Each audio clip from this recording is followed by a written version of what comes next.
এক দফার পক্ষে কিন্তু অনেকেই ছিলেন না, যদিও এই কথা আমরা আগে জানতাম না। এখন কিন্তু তাদের মুখ থেকে কিন্তু আমরা আস্তে আস্তে সেই তথ্যগুলো পাচ্ছি যে মাহফুজের যুদ্ধ ঘোষণা সামনে, দেশে একটা বড় ধরনের সংঘাতের আশঙ্কা। এই মাত্র পাঁচ সর্বশেষ গরম বাংলা সংবাদ।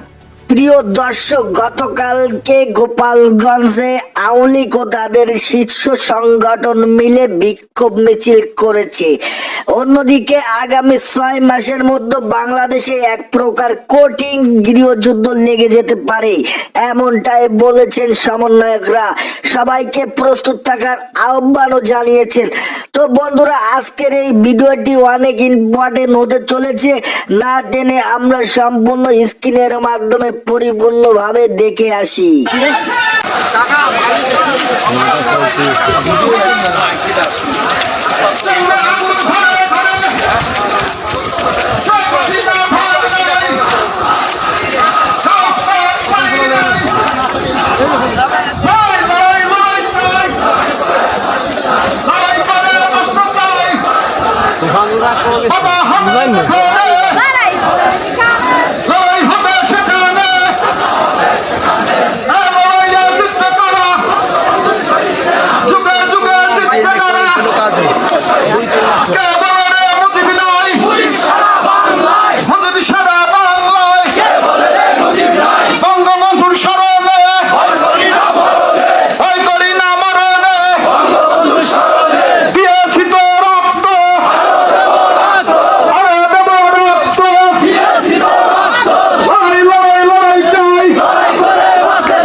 বিভিন্ন তথ্যের মাধ্যমে কিছু তথ্য জানা যাচ্ছে যে জুলাই এবং কি আগস্ট, এই 2টি মাস যখন আপনার ছাত্রদের একটি আন্দোলনের মুহূর্ত কেটেছিল, কিন্তু সেই আন্দোলনের সাথে সাথে যেই আপনার পরিস্থিতি সৃষ্টি হয়েছিল এবং কি যেই একটি পরিস্থিতির মুখোমুখি বাংলাদেশ হয়েছিল, বিশেষ করে আমরা শুধু জানতাম যে তাদের মূল টার্গেট ছিল আপনার শুধু অভ্যুত্থান অথবা এক দফার পক্ষে কিন্তু অনেকেই ছিলেন না, যদিও এই কথা আমরা আগে জানতাম না। এখন কিন্তু তাদের মুখ থেকেই কিন্তু আমরা আস্তে আস্তে সেই তথ্যগুলো পাচ্ছি যে তারা এক দফার অনেকেই পক্ষে ছিলেন না। কিন্তু অনেকে বলতেছে যে সেখান থেকে কিন্তু আপনার পিছু হটা যাবে না। আসলে এক দফার আড়ালেও কিন্তু আরও অনেক কিছু প্ল্যান ছিল, যেগুলো কিন্তু আমরা জানতাম না বা সেগুলো আমরা জানার চেষ্টাও করিনি। এবং কি শেখ হাসিনাই একমাত্র আপনার বুঝতে পেরেছিল যে এই দেশে কি হচ্ছে, এবং কি উনি নেতাকর্মীদেরকে কোনো সতর্ক বার্তাও দিতে পারেনি বা কোনো হেল্প যে নেবেন এরকম একটা পরিস্থিতিও আমার মনে হয় যে ওই সময়টাতে ছিল না। বিশেষ করে ওই সময় ভারত কিন্তু ঠিকই আপনার তদারকি করেছিল এবং কি ভারত অবশ্যই জানতে পেরেছিল যে কিছু একটা ঘটতে যাচ্ছে বাংলাদেশে, সেজন্যই কিন্তু তড়িঘড়ি করে ওনাকে আপনার ভারতে নেওয়া হয়। এখন প্রশ্ন হচ্ছে যে আমরা যেই বিষয়টুকু আগে জানতাম যে মনে হয় এটা একটা অভ্যুত্থান ছিল, আপনারা সবাই গণভবনে ঢুকে গেছে, অনেক ক্ষয়ক্ষতি করেছে, কিন্তু আসলে তাদের উদ্দেশ্যটা কিন্তু সেটা ছিল না।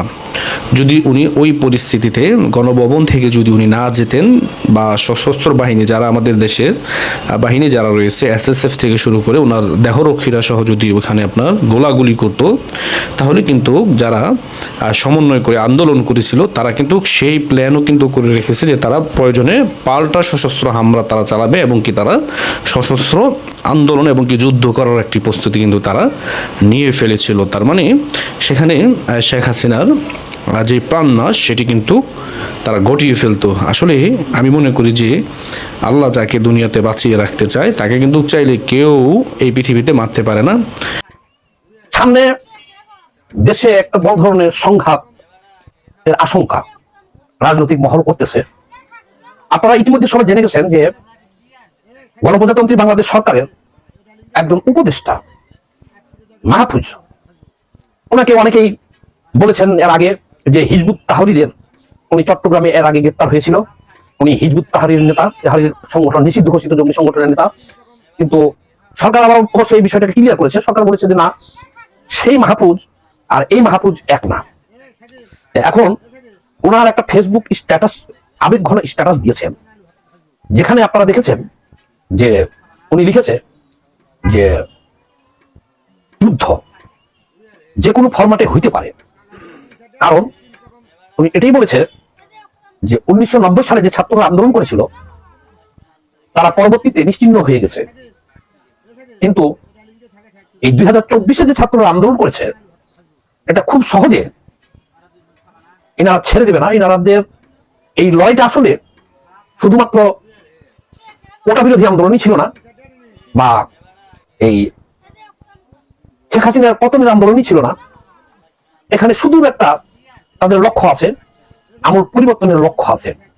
এবং তিনি বলেছেন যে এখানে নতুন এবং পুরাতনদের, যারা পুরাতন বুঝাইতে চাইছে, যেমন বিএনপি আছে, জামাত আছে, বা সিনিয়র আছে, যারা রাজনীতিবিদ আছে, ছাত্ররা তো রাজনীতিবিদ না, তরুণ, তাদের কথাই বলতে চাচ্ছে যে পুরাতনরা চাবে, তাদের কথা সারমর্মটা বলি। তারা মাহফুজ সাহেব বলছেন যে পুরাতনরা চাবে পুরাতন ধারায় ফিরে যেতে এবং নতুনদেরকে ছুঁড়ে ফেলে দিবে, আর নতুনরা চাচ্ছে যে যুদ্ধ অনিবার্য, কারণ তারা ফিল্ড ছাড়বে না।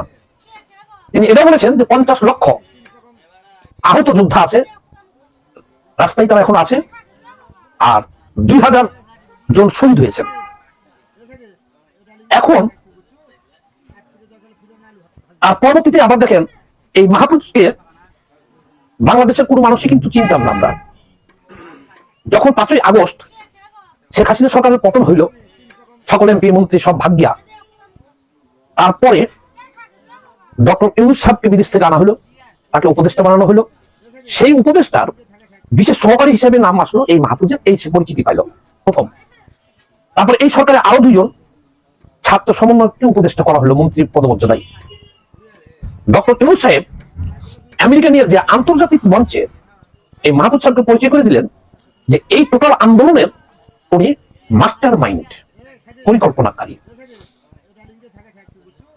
আমরা যারা এই প্রথমে তো আমরা মনে করেছিলাম যে এটা ছাত্রদের কোটার আন্দোলন, আমরা সমর্থন দিয়েছিলাম, প্রোফাইল লাল করেছিলাম, আমাদের ছেলে পেলে ছাত্র সংগঠন যারা আছে তারাও রাস্তায় গেছিল, সবাই ছাত্রদের কোটা আন্দোলন।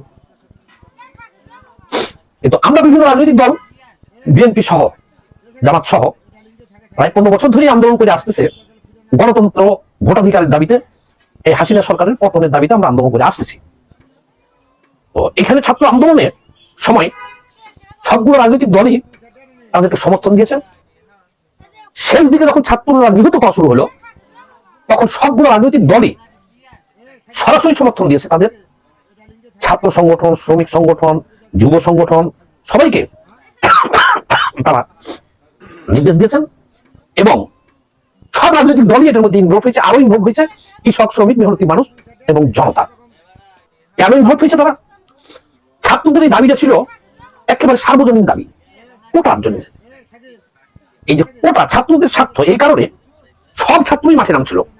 এমনকি ছাত্রলীগেরও অনেক ছাত্র এটাকে সমর্থন দিয়েছে, তারা এটাকে মনে করছে এখানে তাদেরও স্বার্থ আছে। তো যাই হোক, সরকার অ্যাকশনে গেল, বিএনপি সব নেতাদেরকে প্রায় গ্রেপ্তার করে ফেলছিল। কি